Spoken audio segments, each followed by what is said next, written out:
Unconventional. You're such a fool, That's honestly. what we are.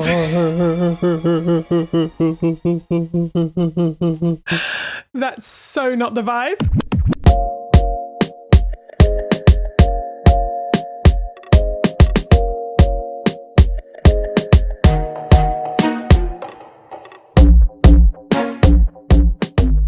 Jay Johnson. Anson Henry.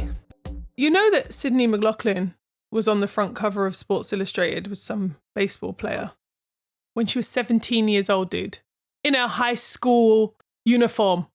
Yo, she might have like some child star issues, like Macaulay Culkin. Like, it's hard, yo, when you're like known as a kid.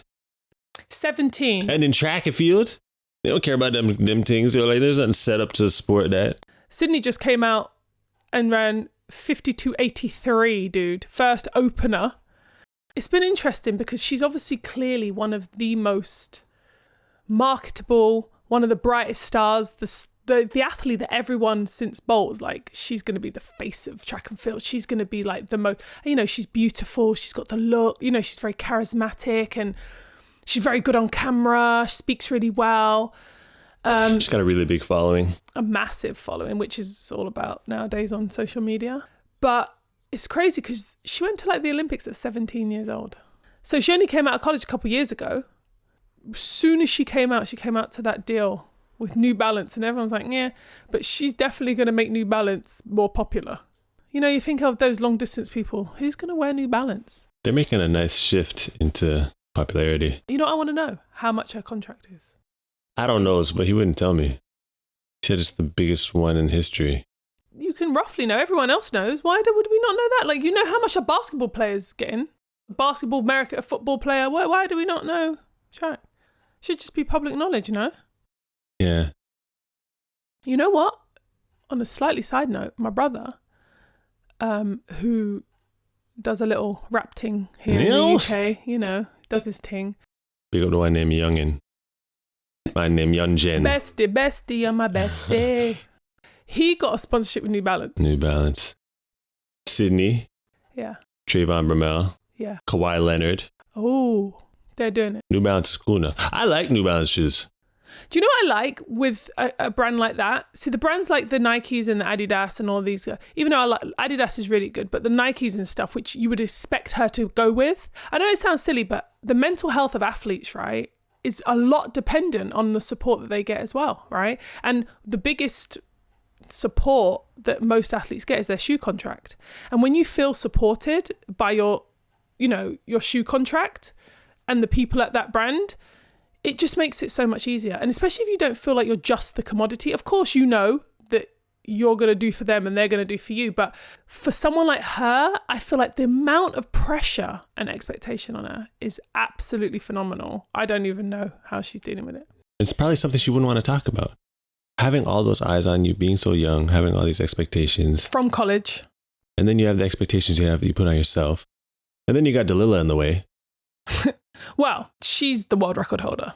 Delilah beat her handily last World Championships. She world recorded her. Although Delilah broke the world record, everyone was talking about Sydney. Because Dillah's kind of understated, she's kind of quiet. But where so many eyes and so much focus has been on Sydney for so long since she was in college, everyone's talking about like, how's she going to come back? She's going to do this. Because she was running so consistently and she's just got a gutsiness about her. I think everybody feels like Sydney's coming. But I think the pressure was so much that I actually think that this little year waiting, like being postponed, the Olympics, worked in her favour. In 2019, I think she's like 21 now, is she? 21, yeah. Right, so she would have been like 19, right? She's still a teenager and she's going to come into their 20th year, go into the Olympics and like with all that pressure on her. And I think that extra year, the extra 2 years just gives so much more maturity. A lot of the time, people find God in really tough times or when they're really anguishing in some way, right? Mentally or emotionally, or they're going through something really tough. And I mean, she probably maybe always believed in God and was very religious, but you didn't know.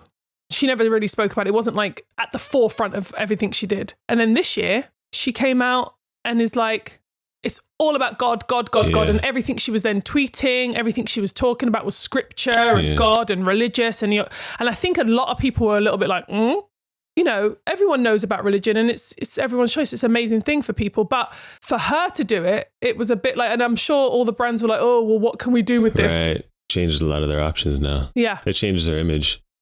There's not many people who would understand the pressure that she's dealing with. So there's not many people she could talk to about it. So, you know, maybe she just felt like leaning on God was the only option. Who knows? We don't know. And a lot of people don't like to talk about the immense pressure they have to like later on or after their career. That's a conversation I would love to have.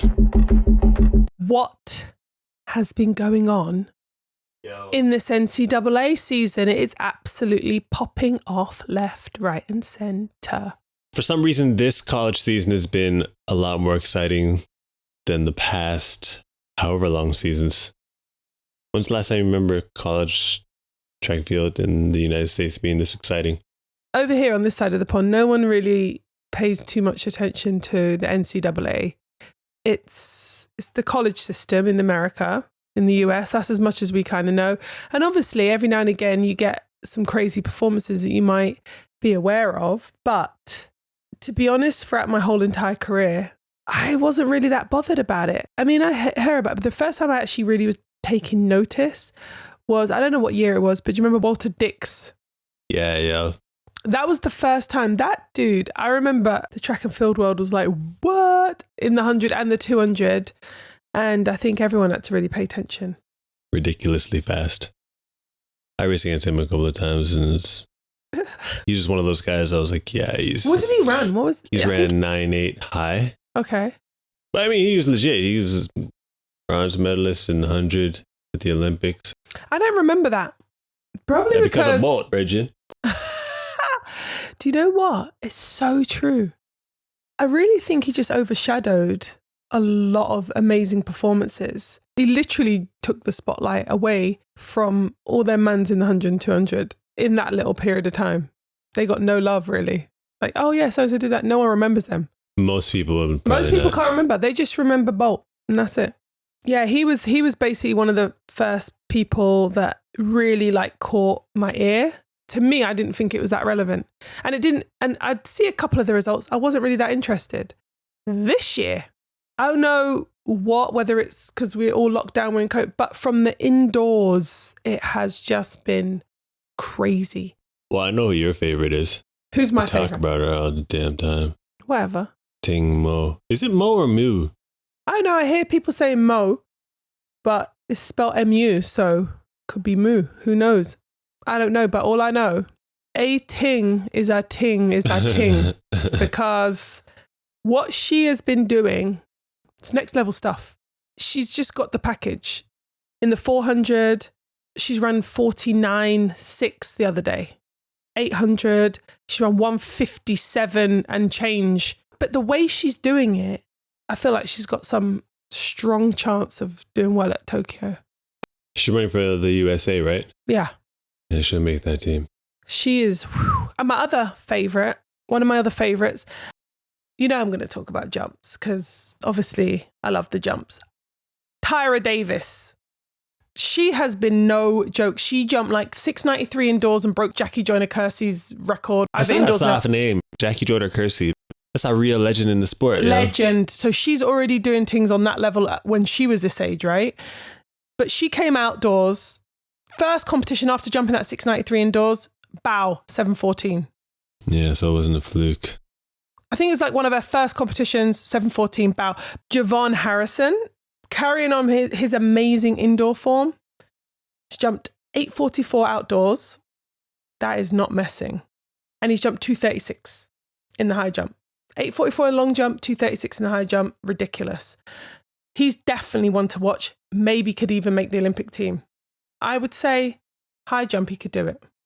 Long jump, I think long jump might be tough, but he could. I mean, the fact that he's up there like that, that's elite in both events, which are very different. 236, brethren. Yo, if you and Jamie had a ute, it would have been him.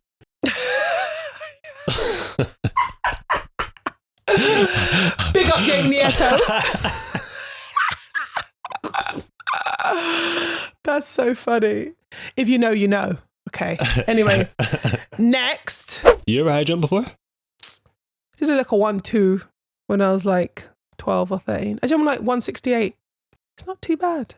That's pretty good, actually. I think I was like 13 or 14. Out here we have clubs. We have a club system. So, you know, you have like leagues and the club will compete in a league. That's good. Hernhill Harriers. I was a life member. I'm now a patron of Hernhill You Harriers. swear people will remember you. And when I started jumping good, I could have left because to get the better competition, which most people do. But you know what? I'm loyal like that. Stayed with them the whole time. But what I did do was get lots of different competition. In my early days competing, I used to do the high jump, tried a little hurdles. I even did a little pentathlon. You should have done the HEP. Yeah. But anyway, enough about me. Talking about HEP, another twinkling little star that's emerging and doing her ting. Tyra Gittins smashed it in the heptathlon, but it's not even about her heptathlon. It's about her long jump, high jump combo.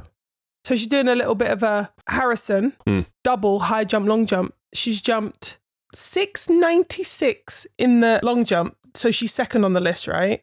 And in the high jump, she's number 1 with 195. It's ridiculous. That's a weird combination, though. She's from Trinidad. Oh, for real? Okay. Do your thing.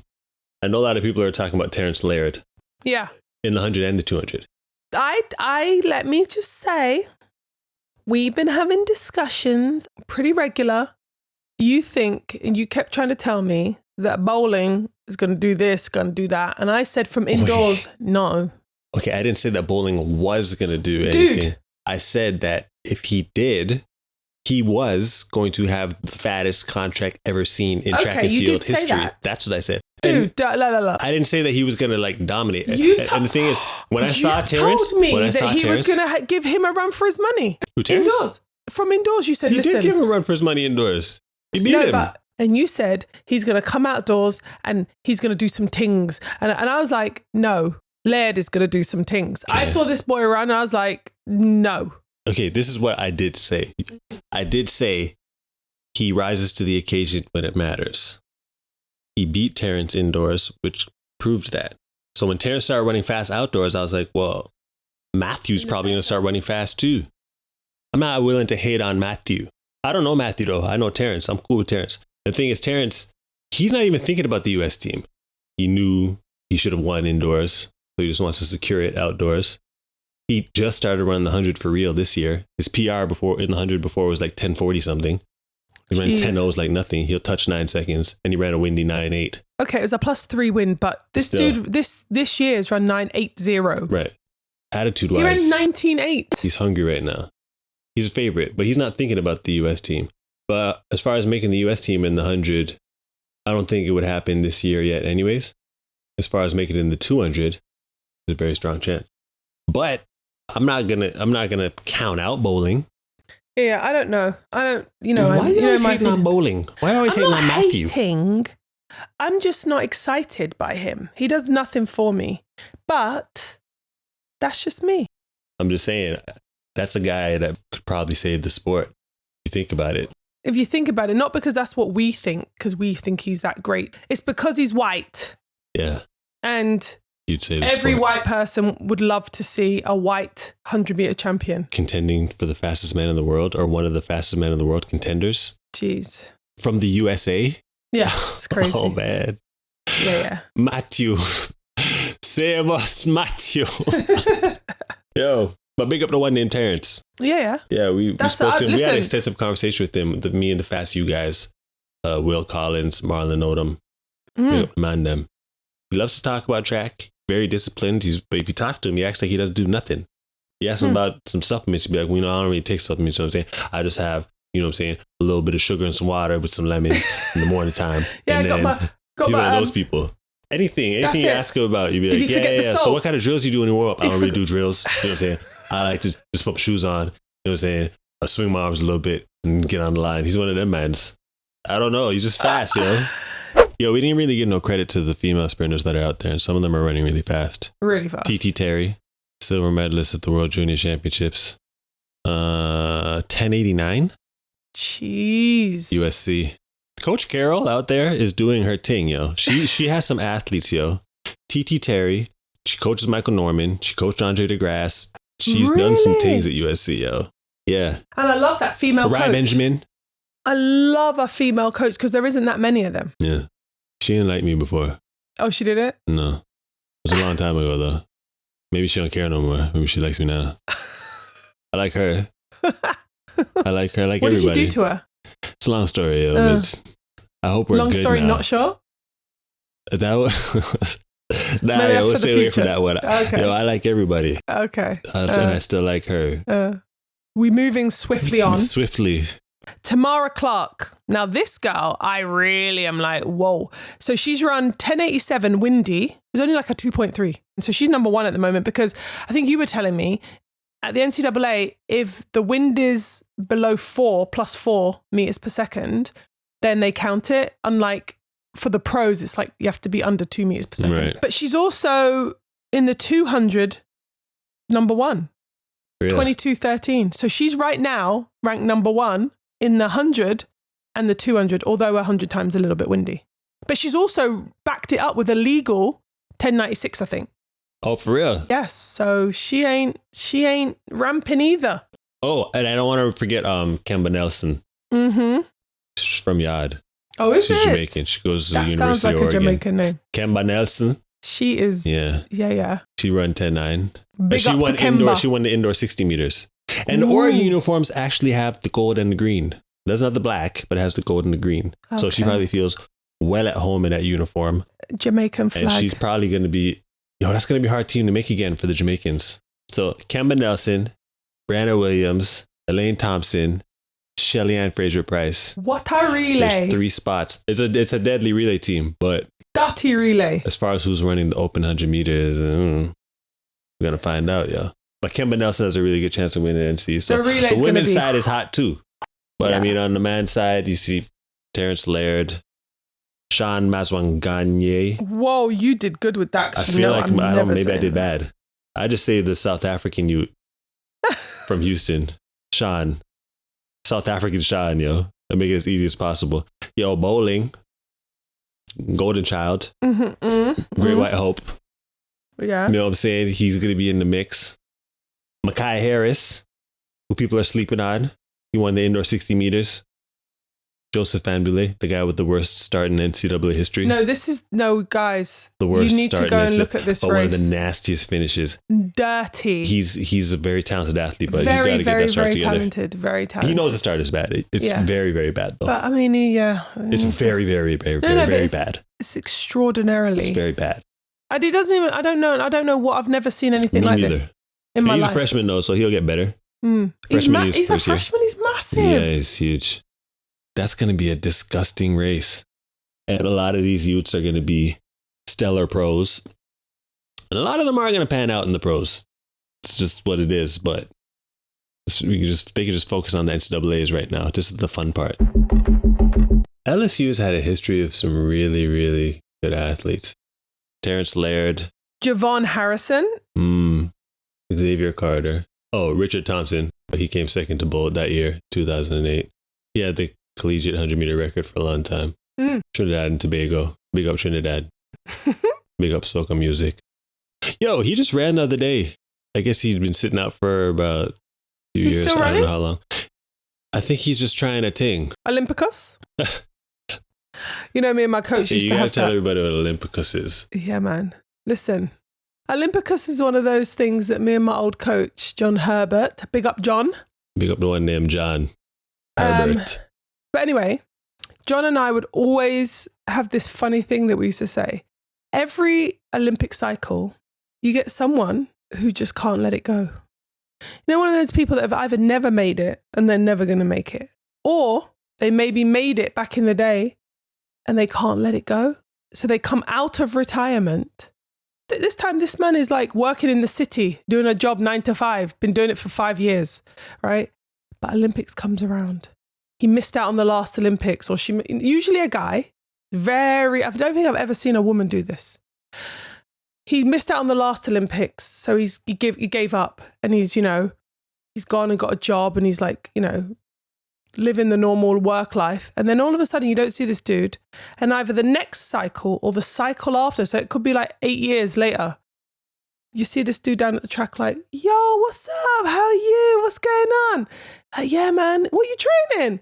Yeah, just thought, I thought I'd just try and make it. Make it for what?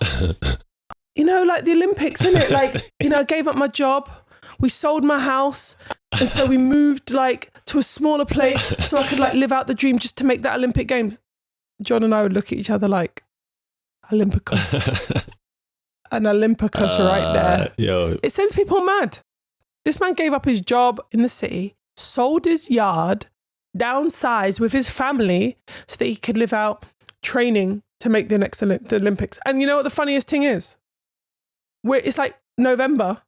So you haven't trained for like however many years, 7 years, 6 years. You haven't trained. The Olympics is the next summer. Dude's doing one winter. Anyway, yeah, that's Olympicus. Did he make it? Train. Huh? No. Of course he didn't make it. What? I thought this was going to be like a really happy story. Dude, no one That's ain't. a sad story. I was rooting for that guy. That's why we call it. For the last 3 minutes, I was rooting for that guy. But he didn't make it. No, he didn't make it. Richard's a good example because he got a fat contract, apparently, because he got that silver right out of college. He was a star in college, star with a lot of expectations coming out of college. Career didn't pan out exactly how he wanted it to, and then didn't end the way it wanted to, like most athletes. And then even now, he might be just running for fun. I don't know. But a lot of these stars have no idea what's in front of them. It's not the fun team atmosphere. NCAA got this school and the staff behind you and everything at your disposal, and a lot of people to lean on. Like once you're done, it's you. That was a big thing for me too. It's like, because you were part of this, right? You went to NCAA, and I had all the school pride, the success in college, expectations. And I came out right after Donovan had retired. Donovan Bailey and Bruni Surin retired at the same time. It's kind of like, okay, well, who's the next crop? All these expectations, but there's nothing really set up for you when you come out. You got to figure it out. Because a lot of people have solid college careers and then don't pan out as a pro. Sometimes athletes who aren't even that successful in college still pan out in the pros. Like David Oliver, I mean, he was good in college, but he wasn't touted to be like a superstar when he came out of college. When you go pro, it's just different. The mentality is different.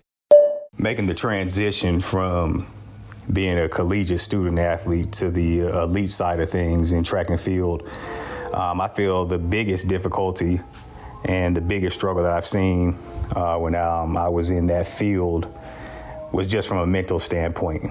Personally, showing up, I was a mid-major Division I college athlete. I wasn't coming out of school as a highly sought after, guy getting Nike contracts, things like that at the time.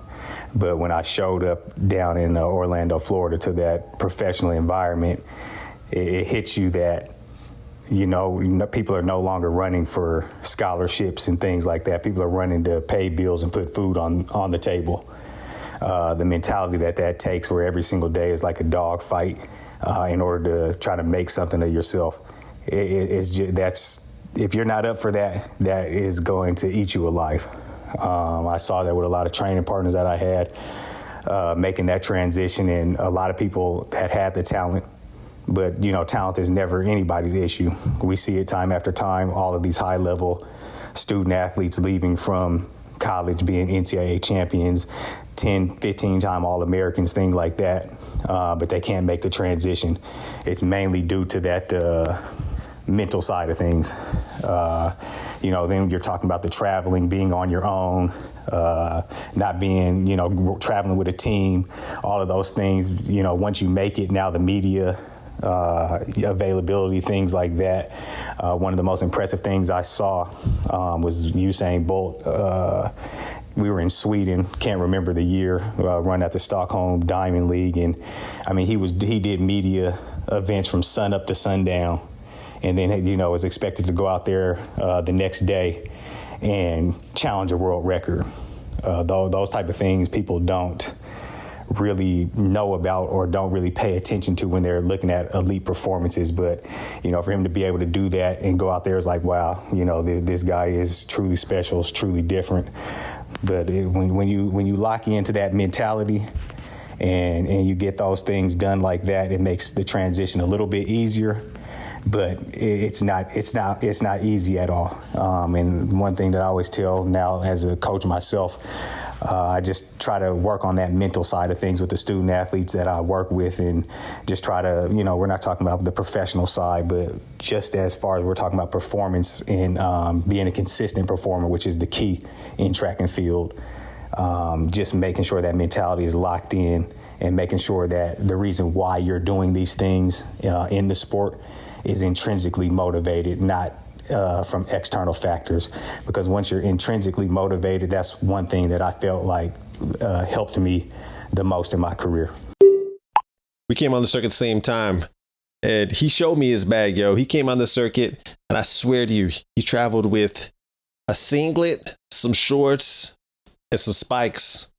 And yeah, he had his toiletries too. He ain't dirty, you know what I'm saying? He kept himself clean. That's all he traveled with. And he was like, yo, it's all about business right now. I'm about to come out here and make a name for myself. I'm not signing no bonus contract. A bonus contract is when you just sign to get some gear with the shoe company. You're not getting no money though. And then if you run certain times, they'll give you a little time bonus money. But you're not getting a retainer. It's not like a substantial contract. He's like, I'm not signing no bonus contract. Yo, I'm about to come out here and get some real money. And he did that, yo, and then was able to go on to be a world champion and be ranked number 1 in the world numerous times, yo. If you're good enough, usually the agents are like knocking on your door and they do a lot of that stuff. But it's still not the same, I would assume. Like the world that we live in as well right now, youth is so coveted. It's like, I don't know if it's because people feel like they didn't achieve whatever they wanted to when they were young, or maybe they did and it was the best time of their life. So now that they're looking at these with some envy, these young, people with some envy. But personally, I would not want to be young, a teenager in this world with how it's set up and all the expectations. And I just wouldn't want to, especially social media, all of this. As a young athlete, a few of these young athletes, right? I've got like tens of thousands of followers. Right. That's a lot of pressure. You don't even know who you are. I'm in the 100,000s. 100,000. This is what I'm saying. And yet you've got all these eyes on you. Yeah. And also, you literally think you're big, and you think you're on like the level as someone in their 20s or 30s or 40s. You know what I mean? But you're not. You only realize that when you get older. Yeah. And it's a lot of pressure. You're still fragile. Your foundation of who you are is still not developed to its fullest extent. From what you hear, there's a lot of like depression and anxiety. It's like through the roof with these young athletes and these young people nowadays. Yeah. You made a good point the other day. Respect. When you were saying about colleges. The team concept. The team concept, right, is kind of cool and actually something that maybe track and field could incorporate on the pro level. Yeah. And that would help a lot, because them kids come out of college and all of a sudden it's okay, go run fast. You're on your own. Figure it out. Agents are good for kind of understanding the game and kind of giving you a guide, but they add some pressure too. Absolutely. Because they're trying to earn money off of you. You're a commodity. You're as good as you are to them if you're fattening their pockets. But if you're not, you're nothing. There's other athletes. Yeah. It's a rough reality. When people at school just love you for who you are, because you're a Washington State Cougar, because you're a LSU Tiger. It's not like that. It's that kind of camaraderie. And also, you focus on a couple of the really, really good athletes, but actually overall, it's a team experience. When you're going out, you're not doing it just for you. And I think that's kind of a cool concept if you think about it, for what we were talking about last week about whether it's boring or not boring, track and field being boring, not being boring. This could make it less boring, because I think people want to get behind like a team, like a league or something like that. Yeah, there's too many names to remember, yo. It's so true. If you think it's so true, how many events are there? And I'm like seeing all these heats and rounds and names. I'm like, how would I ever remember half of these people? A quarter of these people? But you remember a team name. Yeah, I'm seeing the logos. I'm like, yo, there's enough people from Oregon doing their thing, enough people from USC doing their thing. It's easy to see that. People have to do some notable things for me to remember who they are. Yeah. Which is cool. But the way the setup is now in track and field, only notable people get recognized, and this is to spread out. Mm. So the team concept could work, and it could help with the transition. I didn't go and do the whole college system, although I was recruited by Nebraska.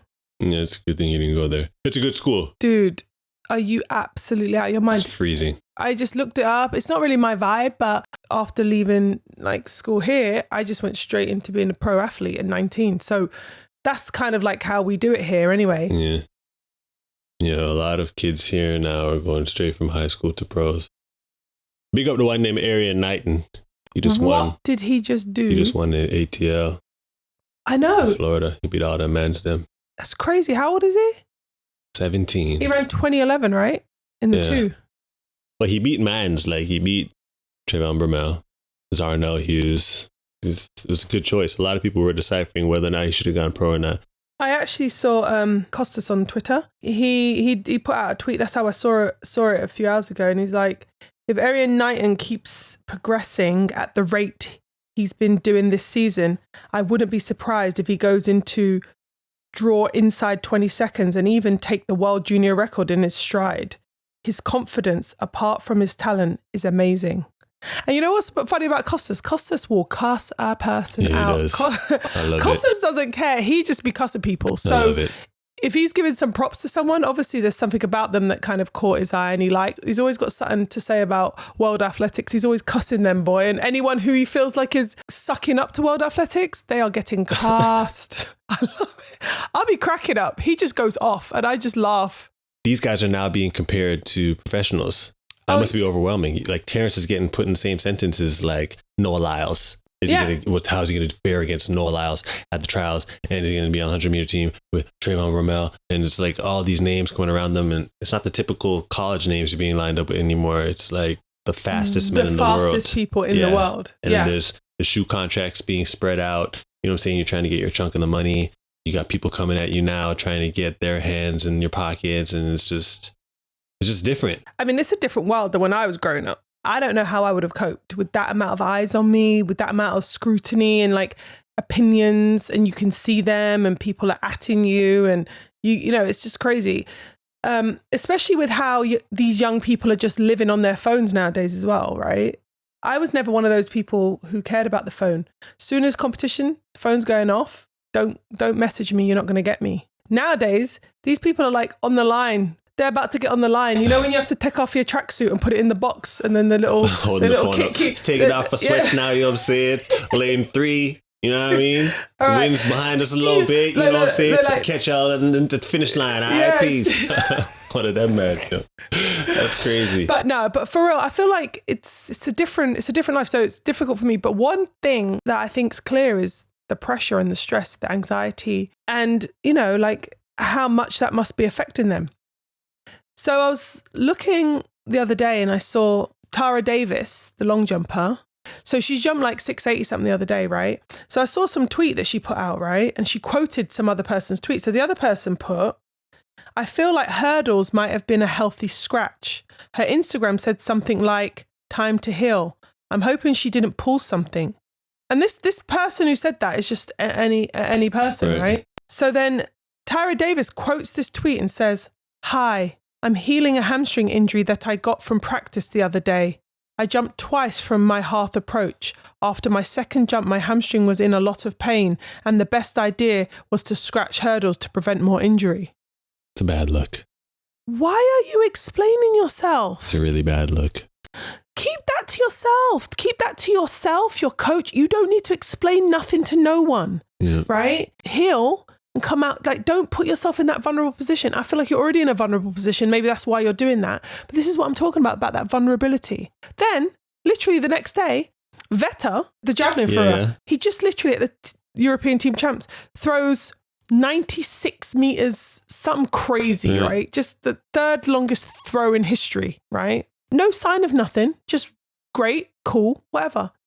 Next day, I think it was on his Instagram, talking about how after his 96 meter throw, he felt something in his adductor or some part of his body. And he, you know, he spoke with a lot of people in the team medical, and then they decided to go and get an MRI scan. And he's saying all of this. And I'm going, no one knows this. No, why are you telling people this? Like, it's not only that no one knows. Owe anyone anything like that. And I think for her, for Tyra, she's young. She's just so talented. But that just showed me a little bit of concern that she feels like she needs to like explain herself. Right. You don't need to preempt. Maybe it's this is what I'm saying. This is what I'm saying. To me, in my head, is this a preemptive tweet to just put it out there that she's injured just in case when the NCAAs, if she doesn't do what she needs to do? You know, I don't know. But I don't know either. Maybe because you are on social media and you feel so exposed and so seen, right? If you live by it, you die by it. This is why it's so important. With such a young, fragile mind, right? With the foundation of who you are still so fragile, you're building it, you're working out who you are. When you're getting all this adulation and you're doing performances and everyone's loving you, you believe it.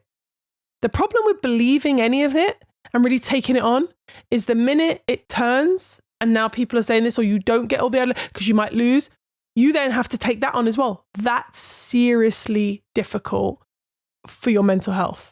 So this is maybe like a protection mechanism to already just put a little something out there because all the eyes that are on her just in case. I don't know. I'm just assuming. Maybe. But I'm just saying that this is something that I saw and I was like, man, you don't need to explain nothing. Yeah. And note to athletes, injuries suck, but no one cares, yo. Yeah. Nobody cares. So you might as well just hold it down, yo. And if it's going to come out, let someone else do it. Have some people come out and say that you're injured or something. Don't be the person. No, it doesn't. It's not a good look. It's not a good look and no one cares. People care. Most people don't care. That's it. People you speak to directly, you can talk to like your close friends, of course. Yeah. Tell them. They care. Yeah, exactly. Tell the people who care. But I'll tell you this, people on social media and the general public, they don't care. It sounds like an excuse. Naomi Osaka, US Open champion. She beat Serena at the beginning of Roland Garros, French Open that's just going on. She just simply stated her truth, which was, I'm not going to be doing any press conferences during Roland Garros because I just want to focus on competing, but I'll be absolutely happy to do press conferences after I finish competing, whether that's whatever round or whether I win, then I'm happy to do it. But I don't want to do the press conferences because it affects her mental health. And that's all she said. And then there was this whole like uproar. Everyone saying this, saying that. Who does she think she is? She's this, she's that, all of this stuff. She said, I'm happy to take the fine. And I hope what you fine me, you put towards a really good charity. Yeah.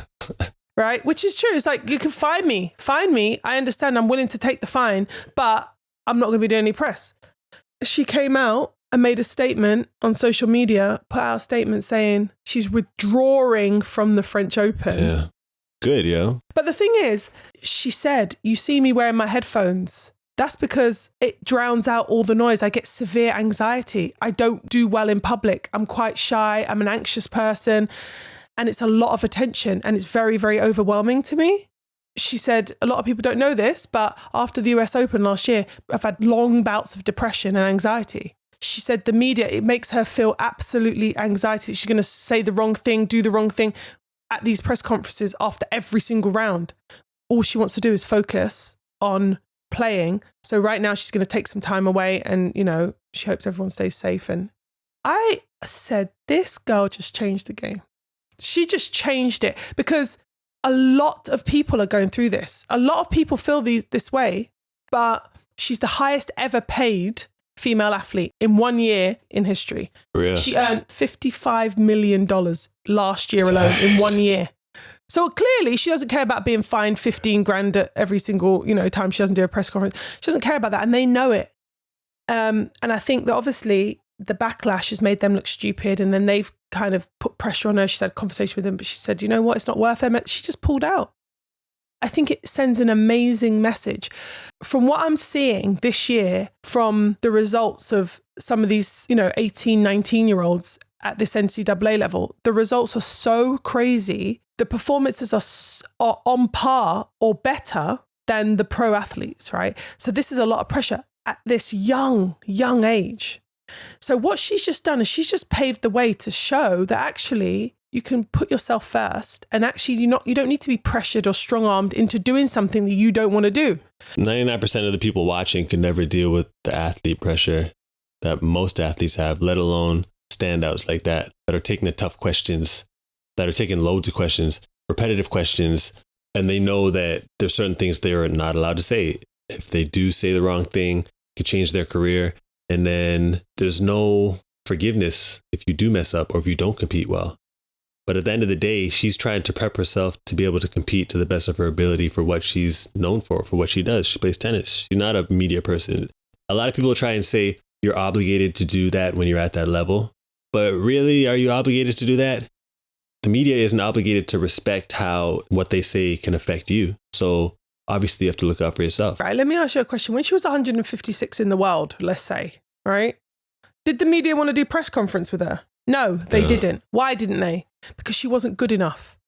I guarantee you when she was a kid and she was doing all those hundreds and hundreds of hours of tennis, the parents or whoever paid all that money for those tennis lessons and those academies that she did, I guarantee it wasn't like, I'm doing this because I want to be the best tennis player in the world so I can go and do a press conference.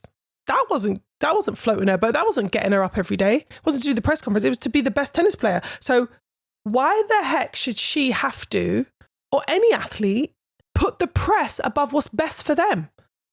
I think I've got a long story short coming. Really? Not short. Have you been inspired? I have. I've just remembered a story. Let me take a little sip of my tea. Do tell. So, one of the reasons why I respect Naomi Osaka for doing this, right, is because when I heard it, I was like, that's exactly what I'd do. Obviously, I've never been at her level, but I know I would, because that's just the type of person I am. So this was some years back. I think it might have been in like 2010. So I was like literally towards the end of my career.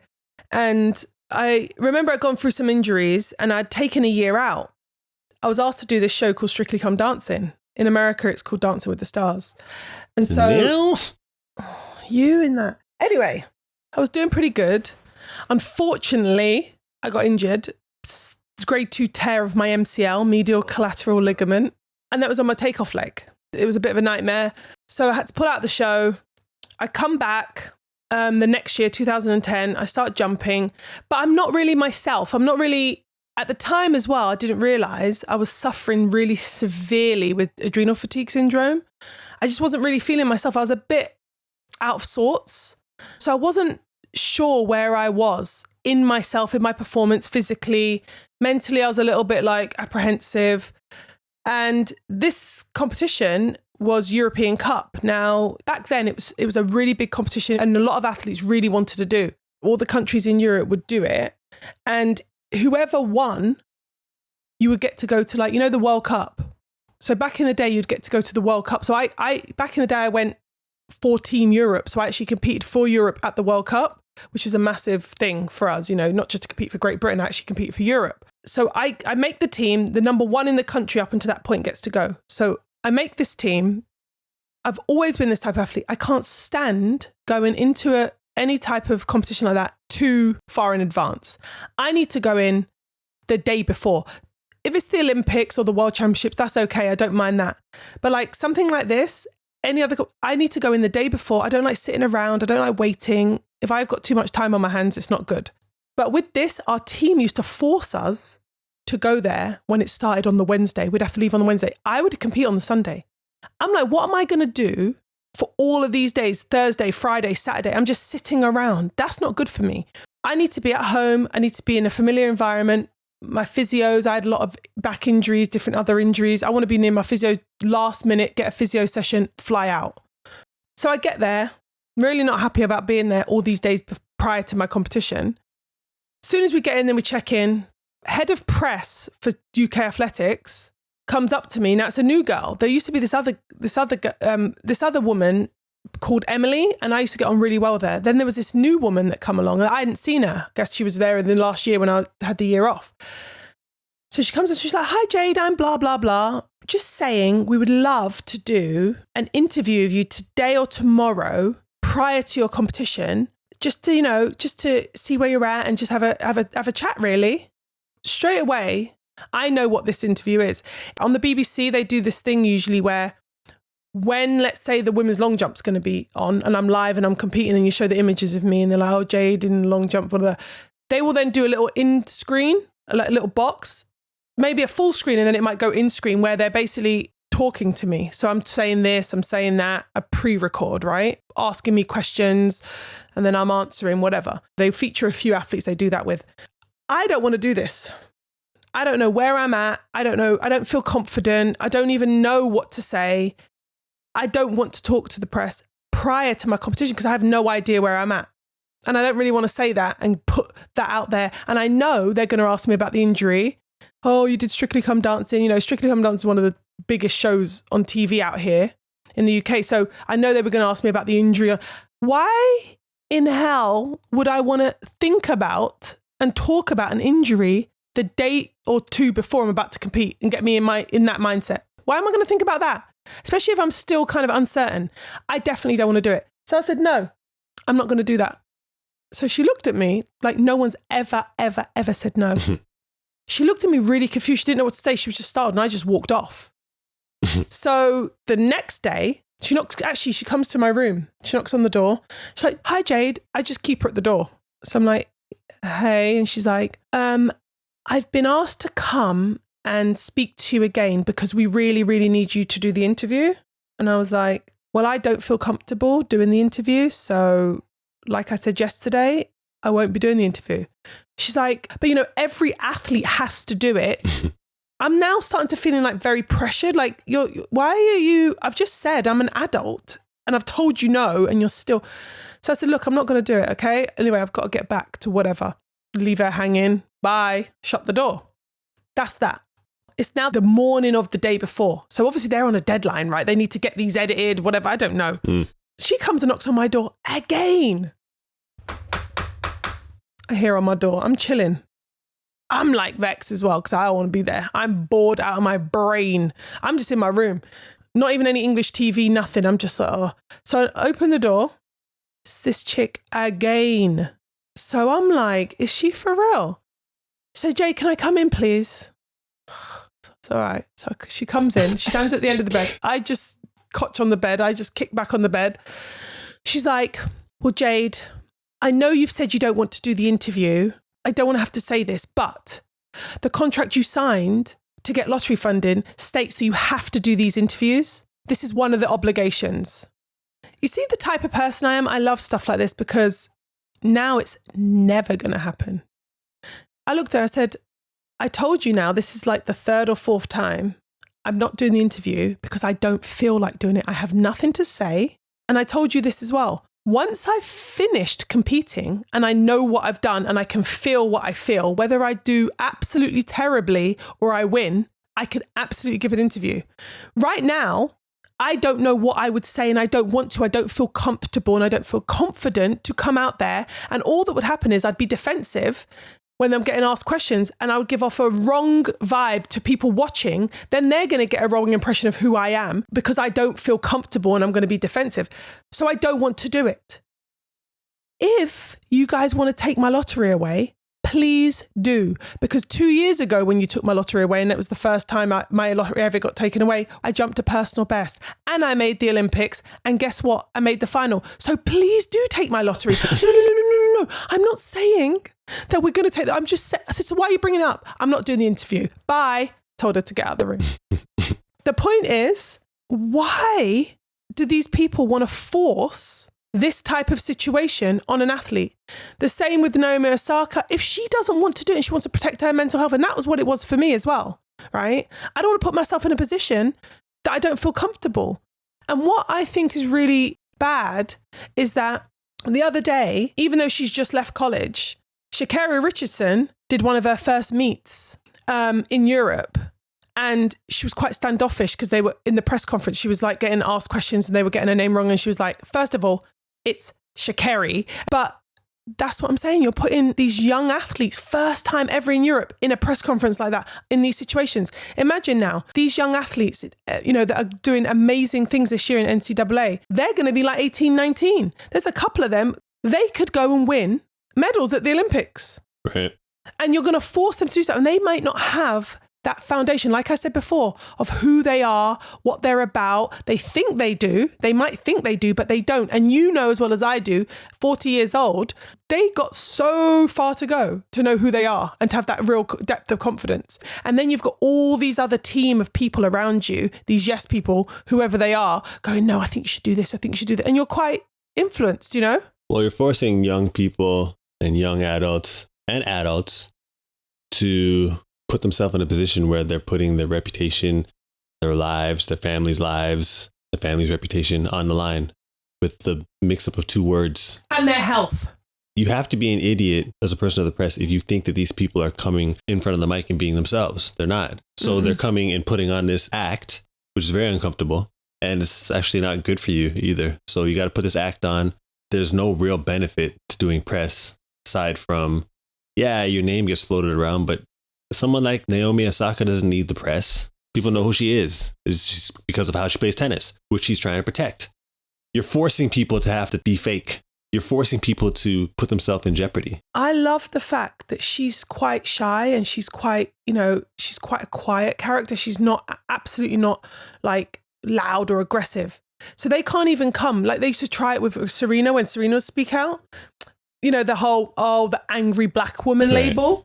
They can't even do that. So they're dying for her to lash out. Dying because they want to just, and it's funny, BBC Sport headline or BBC News headline, the tweet was breaking. Naomi Osaka withdraws from French Open after refusing to do news conferences. That's all it said. So I said correction and put what I feel like they should have said. Naomi Osaka withdraws from French Open after deciding not to do news conferences to protect her mental health. And then I put, thought I'd help you out as you forgot the most important part, right? And then I said, clearly, by the look of these types of headlines, she made the right decision. They're just trying still to make her this rebellious, resistant person who's just doing it to be annoying or doing it to be a brat. It's not about that.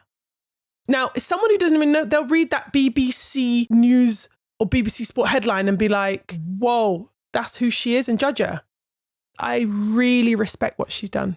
Did you see how many sports people, especially women, sports women from every different sport, from women's NBA to track and field athletes to footballers, like so many women from around the world from different sports came out and were like, respect. Hats off to her for standing up and speaking up for herself. Because really, enough of them wanted to do that at some point when they haven't wanted to do a press conference or whatever, for whatever reason, to protect themselves. Well, I feel like athletes are starting to take control of their narrative and also their lives a lot more now. And I don't know this, but back in the day, did the media and press have the ability to dictate whether or not you talk to them or not? Or did they just get the opportunities when you just decided to show up? Exactly. Now I feel like there's media obligations. Like you sign paperwork saying you will be doing this many media events. There's these quote unquote obligations. You have to do it. Was it like that back in the day? I don't think so. Should it be like that? It definitely shouldn't. No. Because you're more at risk of ruining what you have by speaking to the media than it benefiting you. Absolutely. And the media wouldn't want you to know that. But in general, it can work against you more than it can work for you. Athletes understand their value now. It's starting to scare the media and corporations and organizations to death now because athletes understand that the organizations can't exist without them. It's a matter of time before athletes either form an organization or past athletes form an organization, and people who aren't involved in the sport or understand the sport or have a true passion for the athletes are going to be weeded out. I mentioned Kwame Brown to you. 17-year-old kid went straight to the NBA, got ripped his entire career for not panning out the way he should have. And imagine being 17, 18, and these adults they're treating you like an adult. They don't care about your life. They don't care about your family. They don't care about your reputation. They don't care about how you eat. They don't even care that the reputation they're painting can interfere with how your kids may eat. Cousins, nephews, aunts, uncles, how they may eat. They don't care. And sometimes the thing that's really nasty, and I see it enough times in different sports, all different sports, including track and field, is it's like sometimes the press just want to catch you. They ask you a question in front of everyone and see how you're going to respond. They love to do that. They want Not that. all of them, but there's always There are one those or people, two yes, in the press conference that want to ask you some dumb question that they know you don't want to answer, but they want to see how you're going to react to it, because then that's going to be the news. And that's an accomplishment. And then you know what it is? They get the prop, like, oh yeah, you asked the question. That is disgusting. It's disgusting. And that's It's nasty. why I respect her. I respect what she's done. And she's paved the way for now athletes to speak up. And for hopefully, like she said, she wants to move forward and work with world tennis. And she wants to basically change this to make it a situation where it's good for everyone. Mental health is a thing that affects adults. So what kind of, and that when the spotlight and everything's on you. So how is this now, these young NCAA level athletes or age group athletes, 18, 19, you're getting the same amount of scrutiny and eyes on you, and like the world going, oh my gosh, the expectations. Anyway, so 9th, 10th, 11th, 12th is NCAA finals. Then the next week from the 18th is the US trials, Olympic trials. Where they'll actually line up against the pros. So we've got a hot couple of weeks of track and field coming up. And also, it's not just going to be about the US, but, you know, the US is the big nation for track and field. Oh, yeah. But Europe will be having theirs too over this month. It's June. We're in June. It's here. My birthday month. Is it, your birthday's coming up? Yeah, Anson. Yo, I should do something about that. But yeah, so, I mean, it's going to be really exciting. We can't wait to see what's going to be popping off left, right, and center. Yeah, big up to the young kids, yo. Do your thing. Let's see. Thanks for tuning in to the Unconventional Voices of Track and Field podcast. Like, follow, and join the conversation at Voices of TNF, as well as subscribe to the show across all podcast platforms.